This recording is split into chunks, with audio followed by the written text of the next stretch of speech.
Welcome to Books on Point. The Oxford Handbook of the South African economy provides detailed and wide-ranging coverage of the key questions facing South Africa, focusing more on some of the recent challenges. To talk to us a little bit more about the book, we are joined by one of the co-editors, Professor Imran Valodia. Prof, thank you so much for your time. Let's start off by talking about the importance of this book and what inspired you to be part of this project.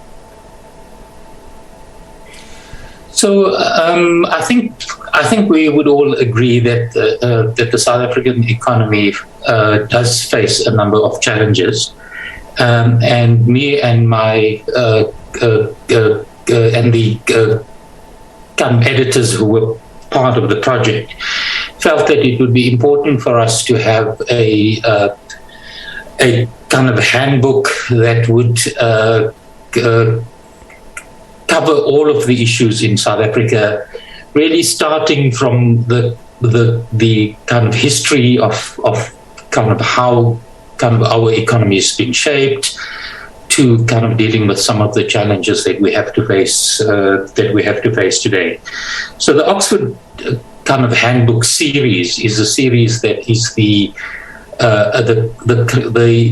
kind of state of research on a particular topic, and we thought that having kind of such a handbook that would focus on the South African economy would be an important task, and it would be a task that we thought would be quite useful, both to kind of students of the South African economy, business people, analysts, kind of international people who are kind of interested in the economy of South Africa, right. The kind of general public as well.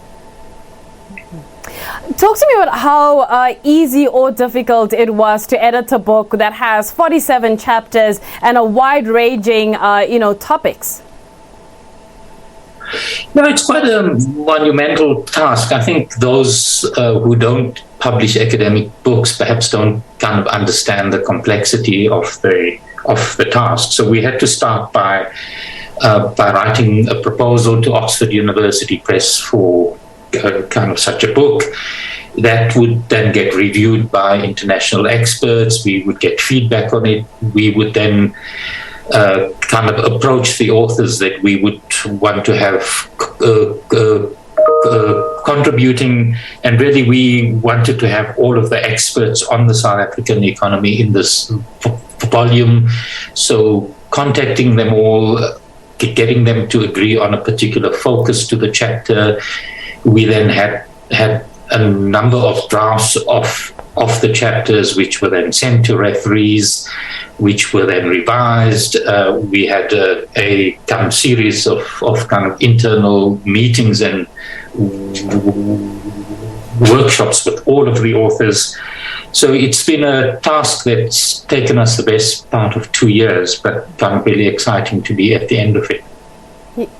Yeah. Given the analysis that is in this book, for one who wants to understand the country and talk about how to turn the country around, especially from an economic point of view, where do you start, given some of the, I suppose, key questions that have been put forward here in this volume?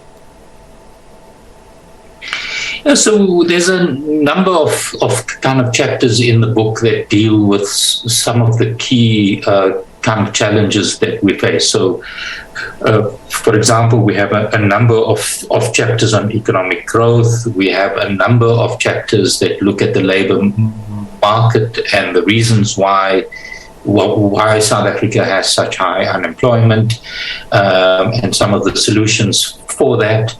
We have a number of chapters on kind of social policy questions. We have chapters on some of the kind of problems that we're having in the fiscal policy space. There's chapters on the economics of education, etc. So each one of the main areas of the South African economy is really covered in the 47 chapters.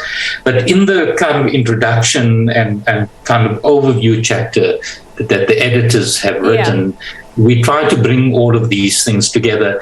And I think I would summarize it by saying that I think our sense is that there's a bit of a disjuncture. I'm going to have to interject there, unfortunately, and I would have loved to talk to you about some of the other chapters in the book, in particular chapter 3, which I know had particular significance for you. However, we're going to have to leave it there. We have run out of time. That is Professor Imran Valodia, who is one of the co-authors, co-editors of the Oxford Handbook for the South African economy.